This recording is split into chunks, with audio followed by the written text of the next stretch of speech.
नमस्कार, मैं हूं नवजोत रंधावा। आप देख रहे हैं जीएनटी स्पेशल। जीएनटी स्पेशल में आज बात महाकुंभ के उन मत वालों की करेंगे जिनका हट संगम तट की रेत में मिलकर अब महाकुंभ के आरंभ का शुभ समाचार दे रहा है। हर शाही स्नान में सबसे पहले स्नान के लिए संगम तट की रेत पर दौड़ते साधुओं का सैलाब हो या फिर अखाड़ों का भव्य दिव्य नगर प्रवेश, ये वो तस्वीरें हैं जो कुंभ का नाम सुनते ही जहन में सबसे पहले उभरती हैं और इन अखाड़ों के बिना महाकुंभ की कल्पना संभव नहीं है। साधु संतों के ये अखाड़े न केवल भारतीय संस्कृति और सनातन धर्म के प्रतीक है, बल्कि ये समाज में धार्मिक आध्यात्मिक मूल्यों का प्रचार प्रसार करने वाले मुख्य स्तंभ भी माने जाते हैं। आज जानेंगे कि आखिर क्यों ये अखाड़े महाकुंभ में इतना महत्व रखते हैं।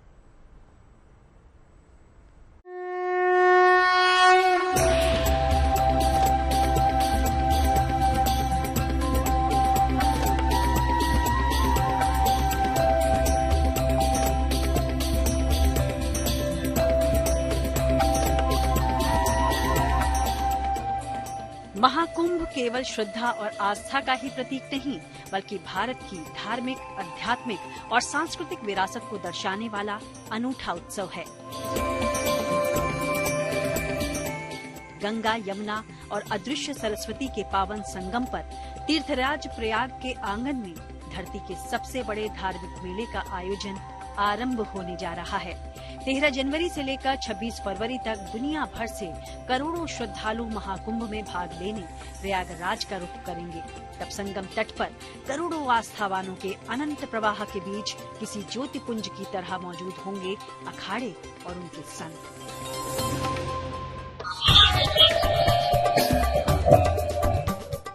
महाकुंभ में अखाड़ों और उनके संतों की मौजूदगी करोड़ों श्रद्धालुओं के लिए आकर्षण का केंद्र रहती है। करोड़ों लोगों की भीड़ के बीच ये दिव्य व्यक्तित्व मानो आध्यात्मिक ऊर्जा का संचार करते हैं। अखाड़े केवल धार्मिक संगठन ही नहीं, बल्कि समाज में नैतिकता और अनुशासन के संवाहक भी हैं। इनका समाज पर गहरा प्रभाव है, क्योंकि ये न केवल आध्यात्मिक ज्ञान प्रदान करते हैं, बल्कि समाज के ज्वलंत मुद्दों पर भी मुखर होते हैं। महाकुंभ जैसे धार्मिक आयोजनों में अखाड़ों का ये पक्ष विशेष रूप से नजर आता है। अखाड़े जो होते हैं गुरु शिष्य की परंपरा है और वहाँ सही संत होते हैं और महाकुंभ पर्व संतों का मेला है, इसलिए यहाँ त्यागी तपस्वी महामल्लेश्वर ज्ञानी ध्यानी सभी लोग आते हैं। तो बिना अखाड़े का महाकुंभ पर्व संपन्न और भव्यता जो है महाकुंभ का उसके बगैर नहीं हो सकता। इसलिए अखाड़े की विशेष महत्व महाकुंभ पर्व पे होता है और भारतवर्ष में तो संतों की महिमा अपरंपार है। यत्र तत्र सर्वत्र है जो संत विराजमान है, इसलिए संतों की महिमा अखाड़े से जुड़ी है, तो इसलिए अखाड़ों का यहाँ बहुत बड़ा महत्व होता है। ये अखाड़े महाकुंभ के महाअनुष्ठान की रौनक है। भले ही महीनों या सालों से कुंभ की तैयारियां चल रही हों, लेकिन दुनिया के लिए कुंभ का शंखनाद तभी होता है जब कुंभ नगरी में ये अखाड़े प्रवेश करते हैं। कुंभ में अखाड़ों का प्रवेश इतने शानदार अंदाज में होता है कि उसे देखने के लिए सारा शहर जुट जाता है। नगर प्रवेश में अखाड़ों की आध्यात्मिक शक्ति और संस्कृति का भव्य प्रदर्शन होता है। हर कुंभ में अखाड़े अपनी शोभा यात्रा को सबसे शानदार और प्रभावशाली बनाने की कोशिश करते हैं। शंखनाद, मंत्रोच्चार, बैंडबाजी और ढोल नगाड़ों की ध्वनियों के बीच भगवा वस्त्रों और अस्त्र शस्त्रों से सजे साधुओं का सैलाब शहर की गलियों से गुजरता है। अखाड़े का ध्वज जुलूस में सबसे ऊपर नजर आता है। हाथी, घोड़े, ऊंट साथ साथ चलते हैं। भजन कीर्तन करते, नाचते गाते साधु शहर भर से गुजरते हैं। हर अखाड़े की अपनी परंपरा होती है, जिसके आधार पर ये तय होता है कि नगर प्रवेश में कौन से साधु सबसे आगे चलेंगे। कुंभ में अखाड़ों के नगर प्रवेश की ये परंपरा सदियों से चली आ रही है। इसका अपना धार्मिक, सामाजिक और सांस्कृतिक महत्व रहा है। यत्र तत्र सर्वत्र से है जो त्यागी, तपस्वी, ज्ञानी, ध्यानी, संत, महापुरुष, महामलेश्वर गण है जो पधारते हैं। तो नगर से पहले है जो उनका स्थान है जो प्राव होता है, जहाँ सभी एकत्रित होते हैं और नगर वासियों को आशीर्वाद देते हुए वो है जो नगर से होकर के कुंभ मेला छावनी में प्रवेश करते हैं। इसीलिए उसमें भव्य शोभा यात्रा के रूप में बैंड बाजों के साथ सोना, चांदी, रजत जड़ित है जो अपने सिंहासनों पे भगवान की पालकियां होती है, इष्ट देव की एक चरण पादुका होते हैं, उनके साथ वो है जो नगर प्रवेश करते हुए कुंभ मेला छावनी में आते हैं। साधु संतों के इस भव्य नगर प्रवेश को पेशवाई कहा जाता है।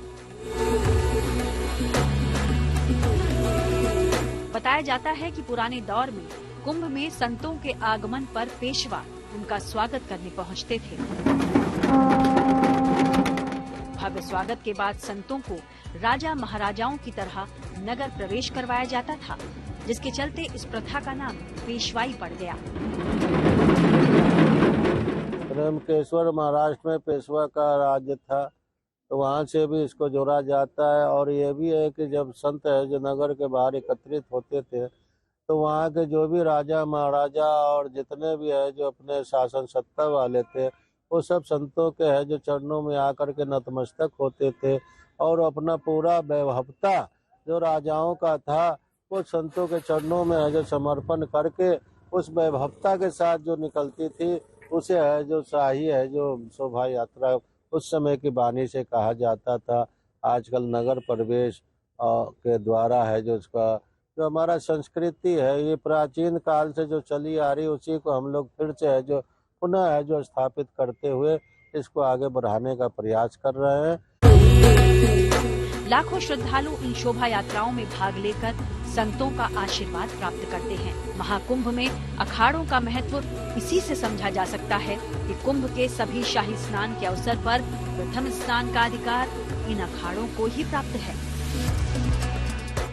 भारतीय संस्कृति की परंपरा है कि संतों को पहला स्थान दिया जाता है और संत अपने इष्ट देवता के साथ माँ गंगा, जमुना, सरस्वती, हरिद्वार में गंगा, गोदावरी, त्र्यंबकेश्वर में, उज्जैन में क्षिप्रा तट पे अपने इष्ट के साथ पहुँचते हैं और वहाँ स्नान करते हैं। इसमें सभी का है जो पूर्ण समर्थन रहता है। उस समय राजा महाराजाओं अंग्रेजों के समय में भी संतों की पहली प्राथमिकता थी कि जो पुण्य मुहूर्त है अमृत काल का, अमृत स्नान का, वो संतों से ही प्रारंभ होकर के सभी है जो भक्त जनों के पास फिर वो अमृत पान के रूप में पहुंचता है। महाकुंभ में अखाड़ों का योगदान न केवल सनातन धर्म के सबसे बड़े आयोजन को दिव्यता प्रदान करता है, बल्कि ये कुंभ स्नान को आने वाले लाखों श्रद्धालुओं के लिए आध्यात्मिक अनुभव पाने का माध्यम भी बनता है। तभी तो महाकुंभ जैसा धार्मिक महाआयोजन इन अखाड़ों और साधु संतों की मौजूदगी के बगैर अधूरा माना जाता है। प्रयागराज से आनंद राज के साथ bureau report, good news today.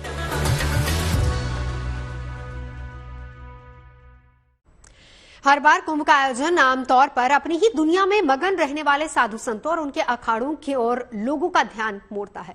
आखिर अखाड़े वजूद में कैसे आए? सनातन परंपरा में कुल कितने अखाड़े हैं? इन अखाड़ों को किसने बनाया और क्या है इनके नियम और परंपराएं? आज जीएनटी स्पेशल में हम आपको बताएंगे कि आखिर इन अखाड़ों का इतिहास क्या है।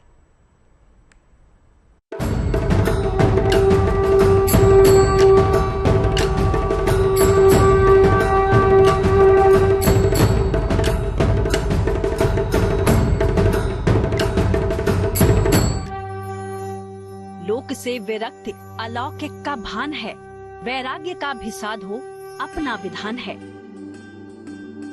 गृहस्थ जीवन से वैराग्य ले चुके, दुनिया के भौतिक सुखों से परे, अपनी धुन में मगन, मठ और मेलों में घूमते, महाकुंभ में शान से पधारते धर्मावलंबी साधुओं का संसार हमेशा से आम जनमानस के लिए कौतूहल का विषय रहा है।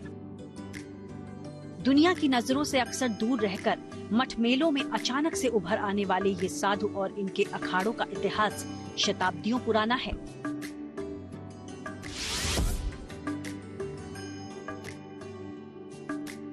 सनातन धर्म में अखाड़ों की उत्पत्ति को आदि गुरु शंकराचार्य से जोड़ा जाता है। माना जाता है कि भारत में जो सनातन धर्म है उसके हालिया स्वरूप की स्थापना आदि गुरु शंकराचार्य ने की थी। उन्होंने 8वीं सदी में देश के चारों कोनों में धर्म के 4 केंद्र बनाए। उत्तर में बद्रीनाथ, दक्षिण में रामेश्वरम, पूर्व में जगन्नाथपुरी और पश्चिम में द्वारिका पीठ की स्थापना कर शंकराचार्य ने सनातन धर्म की जड़ें मजबूत करने की कोशिश की। लेकिन यही वो दौर था जब बौद्ध धर्म तेजी के साथ भारत में फैल रहा था। बौद्ध धर्म में यज्ञ और वैदिक परंपराओं की मनाही थी, जबकि आदि शंकराचार्य वैदिक संस्कृति और यज्ञ परंपराओं को जीवित रखने के पक्षधर थे। लेकिन उनका मानना था कि सिर्फ आध्यात्मिक शक्ति के जरिए ही इन सनातन परंपराओं को जिंदा रखना चुनौतीपूर्ण होगा। ऐसे में शंकराचार्य ने जोर दिया कि युवा साधु कसरत कर शरीर को सुदृढ़ बनाएं और हथियार चलाने की कुशलता भी हासिल करें। तब देश के चारों मुख्य मठों की देखरेख में नगा साधुओं की एक सेना की तर्ज पर ही अखाड़ों को तैयार किया गया, जहां साधुओं को योग और अध्यात्म के साथ हथियार चलाने की ट्रेनिंग भी दी जाने लगी। आगे चलकर इन्हीं मठों को अखाड़ा कहा जाने लगा। माना जाता है कि ये शंकराचार्य का ही सुझाव था कि मठ, मंदिरों और श्रद्धालुओं की सुरक्षा के लिए जरूरत पड़ने पर ये अखाड़े शक्ति का इस्तेमाल कर सकते हैं। तो इस तरह भारत में जन्म हुआ अखाड़ों का। शुरू में सिर्फ 4 प्रमुख अखाड़े थे, लेकिन वैचारिक मतभेद की वजह से उनका बंटवारा होता गया। फिलहाल देश में कुल 13 अखाड़े हैं।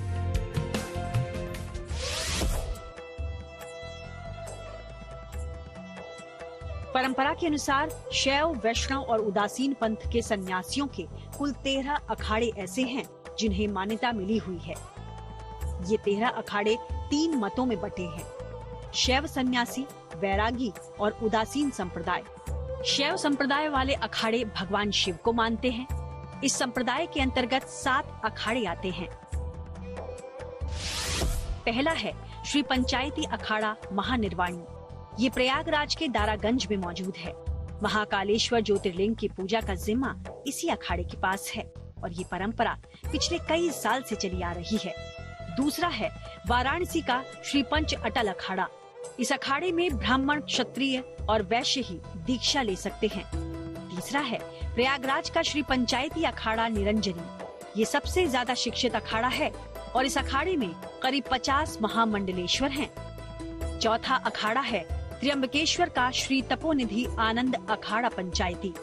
इस शैव अखाड़े में महामंडलेश्वर नहीं होते और आचार्य का पद ही प्रमुख होता है। पांचवा अखाड़ा है वाराणसी का श्री पंचदशनाम जूना अखाड़ा। ये सबसे बड़ा अखाड़ा है और करीब 5 लाख साधु संत इस अखाड़े से जुड़े हैं। शैव संप्रदाय का छठा अखाड़ा है वाराणसी का श्री पंचदशनाम आवाहन अखाड़ा। दूसरे अखाड़ों में जहां महिला साध्वियों को भी दीक्षा दी जाती है, इस अखाड़े में ऐसी कोई परंपरा नहीं है। सातवां है गुजरात के जूनागढ़ का श्री पंचदशनाम पंच अग्नि अखाड़ा।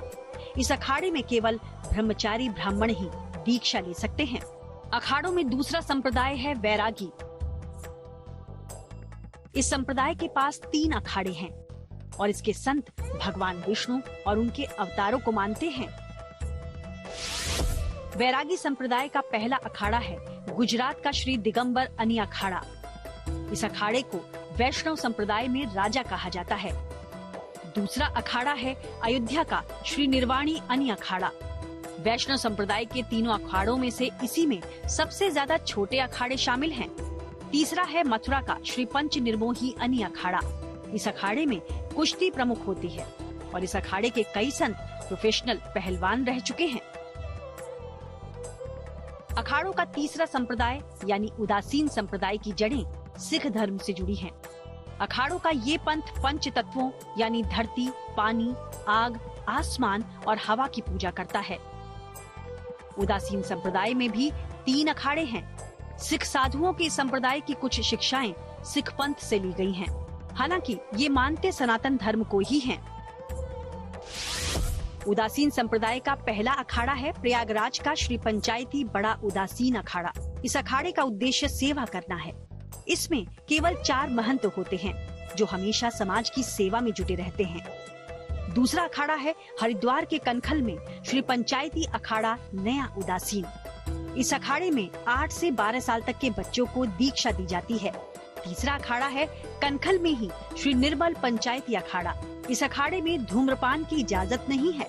अखाड़े के सभी केंद्रों के गेट पर इसकी सूचना भी लिखी जाती है। ये सभी 13 अखाड़े हिंदू धर्म से जुड़े रीति रिवाजों और बड़े धार्मिक आयोजन को करवाने में सक्रिय भूमिका निभाते हैं। विशेष रूप से कुंभ और अर्धकुंभ के आयोजन में तो इन अखाड़ों की खास भूमिका रहती है। कुंभ में इनकी शाही सवारी में हाथी, घोड़े, घंटा नाद, साधुओं के करतब, बंदूकों और तलवारबाजी का प्रदर्शन शामिल होता है। दरअसल अखाड़ों से जुड़े संतों का मानना है कि जो शास्त्र से नहीं मानते उन्हें शस्त्र से बनाने के लिए अखाड़ों का जन्म हुआ। कहा जाता है कि इन अखाड़ों ने स्वतंत्रता संघर्ष में भी महत्वपूर्ण भूमिका निभाई थी, लेकिन आजादी के बाद अखाड़ों ने अपना सैन्य चरित्र त्याग दिया था। Bureau report, good news today. पिछले कुछ दिनों से साधु संतों और अखाड़ों का जमघट कुंभ नगरी में देखने को मिल रहा है और इन साधुओं के संगम में अनूठे संत भी मौजूद हैं। ऐसे संत जिनका संसार बड़ा रोचक है, जो आस्था के इस संसार को बेहद आकर्षक बना रहे हैं। कहीं बाइक वाले बाबा के साथ श्रद्धालु सेल्फी ले रहे हैं तो कहीं घुड़सवार बाबा पधारे हैं। कहीं पर साइकिल वाले बाबा अपनी साधना में लीन हैं तो कुछ ऐसे साधु भी मौजूद हैं जो सालों से कष्ट उठाकर अपने कठिन हठ योग से समाज को संदेश दे रहे हैं। ऐसे कई बाबाओं के अनोखे रूप संगम नगरी में दिख रहे हैं। संगम के तट पर योगियों का ये हठ कुंभ नगरी आने वालों को अभी से हैरान कर रहा है।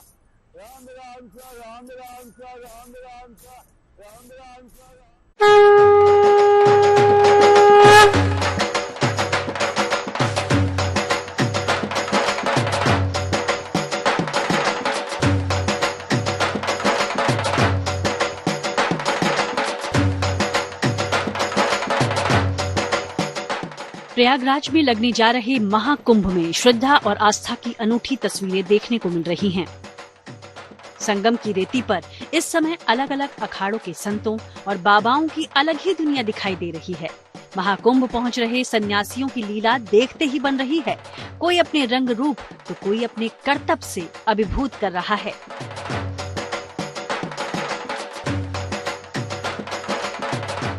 सबसे पहले आपको इन 2 बाबाओं से मिलवाते हैं।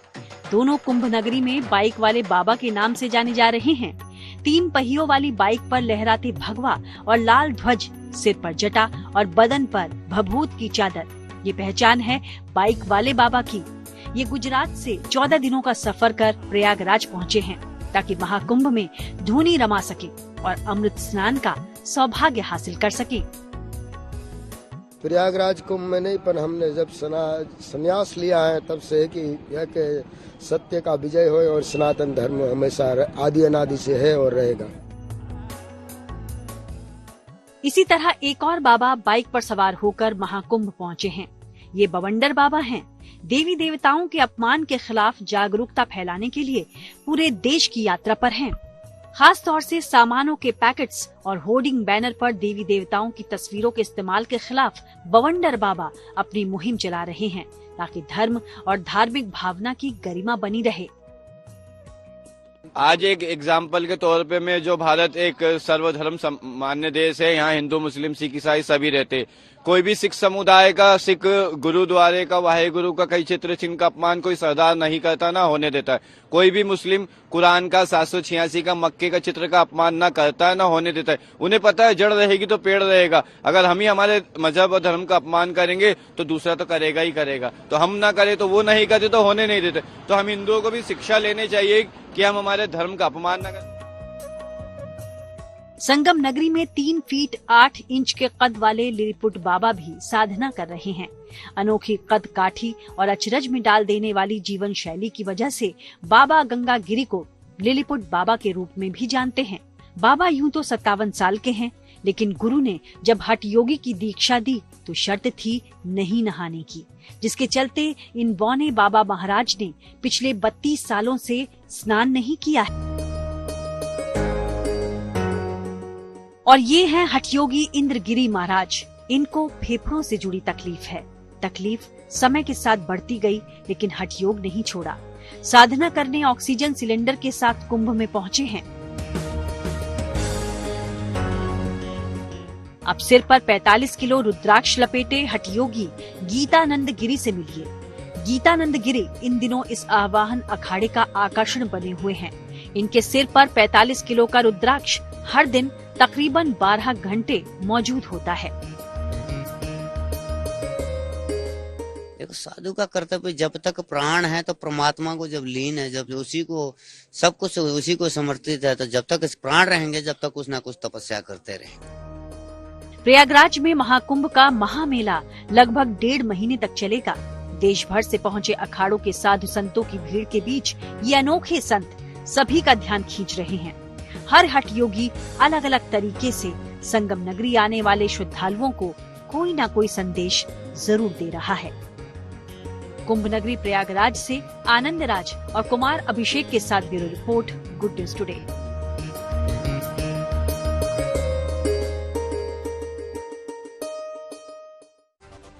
और GNT स्पेशल में अभी के लिए बस इतना ही। देश और दुनिया की तमाम अच्छी खबरों के लिए आप देखते रहिए गुड न्यूज टुडे।